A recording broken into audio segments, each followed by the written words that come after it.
미국이나 영국의 영화나 드라마를 보면 전쟁을 다룬 작품이 참 많습니다. 그런데 의외로 무기 딜러에 관한 줄거리를 다루는 작품은 생각보다 적은 편입니다. 있다고 하더라도 보통은 영화적 연출답게 무기와 돈가방을 맞교환하는, 실제 현실에서는 거의 그런 식으로 잘 이뤄지지 않는 장면이 많습니다. 진짜 무기상인들은 사실 현장에서 일하는 게 아니라 정치가들과의 교분을 통해 그 나라에 필요하거나 필요할지도 모르는 무기들을 판다고 합니다. 그런데 국방을 핑계 삼아 각 나라의 정치적 긴장 관계를 이용하여 수많은 무기를 판매하고 자신의 사욕을 챙기는 무기상인도 분명히 있죠. 마치 모든 음모의 최후의 흑막과도 같은 이런 무기상인은 현재에도 존재하고 있는데요. 과연 이런 죽음의 상인들에게 최초의 롤모델로 꼽히는 사람은 누구였을까요? 오늘은 최초의 무기상인으로 꼽히는 바실 자하로프에 대해 알아보겠습니다. 어마어마한 영향력과 전설적 일대기에도 불구하고 자하로프의 출생은 불분명합니다.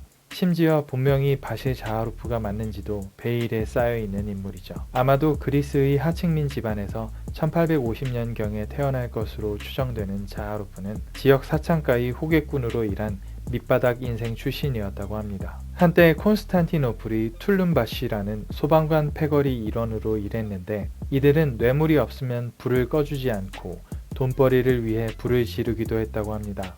자하로프는 곧 러시아 장군의 아들로 신분을 속이고 전 세계를 여행하게 되는데요. 키프로스에서 저렴한 군사 장비들을 팔면서 무기 거래를 본격적으로 시작하게 됩니다. 자하로프에게 무기 거래 일을 주선한 것은 1874년 아테네에서 기자일을 했던 인물로, 나중에는 그리스의 총리가 되는 엘레프테리오스 베니젤로스였다고 합니다. 자하로프는 스웨덴 무기업체 노르덴펠트와 일하며 다양한 무기를 다루게 되었는데, 기관총 같은 무기부터 잠수함까지 모든 종류의 무기를 다 취급하게 되었습니다. 자하로프는 평범한 인간의 선을 넘은 죽음의 상인답게 모국인 그리스뿐만 아니라 당시 적국이던 터키에도 잠수함을 판매하는 악마의 수완을 발휘한 것으로 유명합니다. 터키에 한 대가 있으니 그리스에는 두 대가 있어야 한다라는 식으로 말이죠.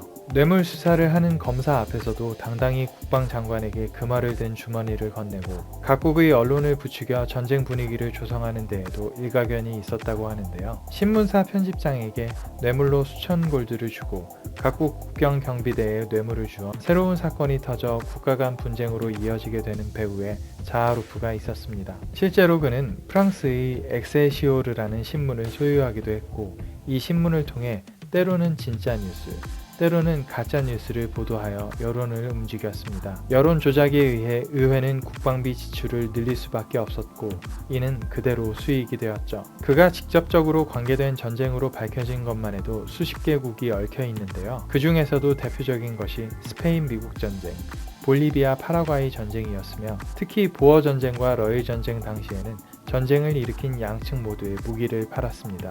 유럽, 아시아, 아메리카, 아프리카의 4개 대륙 모두에서 전쟁에 연관된 것이죠.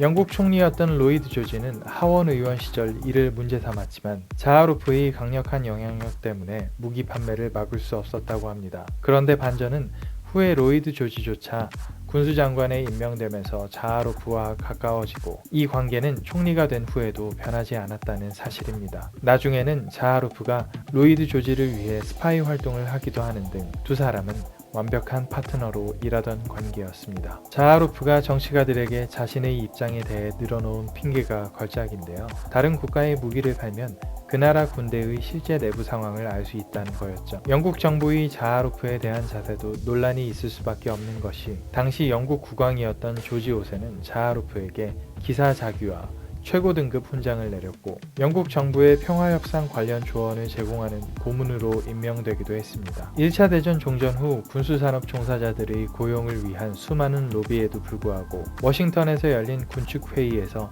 다자간 군축협의가 진행되게 됩니다. 곧 생산 제한 조치가 벌어졌고, 이로 인해 군수산업체들의 주가가 바닥을 쳤죠. 한때 미국의 우드로 윌슨 대통령 등이 이러한 자하로프의 무기 거래에 대해 강력한 비판을 하는 등 자하로프에게도 큰 제재가 가해질 것으로 보였으나, 최후의 순간까지도 자하로프는 무너지지 않았습니다. 영국의 군축이 오히려 군수업체 간 인수합병을 촉발하게 되어 그가 일궈낸 비커스는 이때를 계기로 오히려 몸집을 불리게 되었죠. 이 회사는 한때 영국 최대의 군수 회사로 군림하며 수많은 무기를 판매했습니다. 은퇴 뒤 몬테카를로에 자리 잡은 자하로프는 자신의 과거를 지웁니다. 그가 부리던 하인 중 하나가 그의 비망록과 무기 거래에 관한 문서들을 파리의 한 언론사에 넘기려고 했으나 성사 직전 경찰에 발각된 일도 있었는데요. 사건 발생 후 바하로프는 모든 문서들을 소각했고 이제는 진실을 알 길이 없습니다. 1928년에 이르러 많은 무기 회사의 주식을 처분하고 사업을 대거 정리한 그는 마지막 순간까지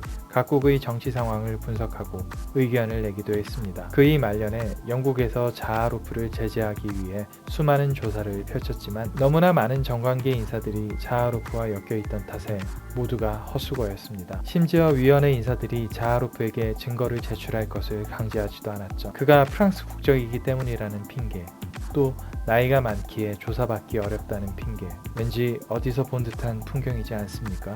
무기 상인으로서 자하로프는 독일을 위험한 산업의 필수품으로 생각했다고 합니다. 그에게 무기는 상품이었으며 전쟁은 수익 모델이었을 뿐이죠. 자하로프는 모나코의 카지노에 관여하기도 했으며 카지노를 통해 자금 세탁도 했는데 그의 그러한 금융기법들은 이후의 무기 거래에도 영향을 미쳤다고 합니다. 요즘도 사우디아라비아의 왕자나 아프리카의 정치가들이 거래에 관여하고 뇌물을 받는데 합법적으로 고문의 위치로 근무하거나 그 회사의 법인카드를 이용하는 것으로 지금 이 순간에도 수많은 리베이트를 챙기고 있는 것이죠. 돈 잘 쓰는 아랍 왕자조차 알고 보면 자기 명의가 아닌 카드를 쓰고 있는 것이지만 무기 업체에서는 한 푼이라도 더 써주고 끝까지 자신들의 고객으로 남기를 바란다고 합니다. 이건 단순한 회사의 입장이 아니라 수출하는 국가 입장도 똑같다는 것이죠. 죽음의 거래는 오늘날에도 공공연하게 이루어지고 있습니다. 바실 자하로프의 후예들은 지금 이 순간에도 전 세계에서 활약하고 있죠. 아프리카나 아랍 같은 제3세계인들의 전쟁에는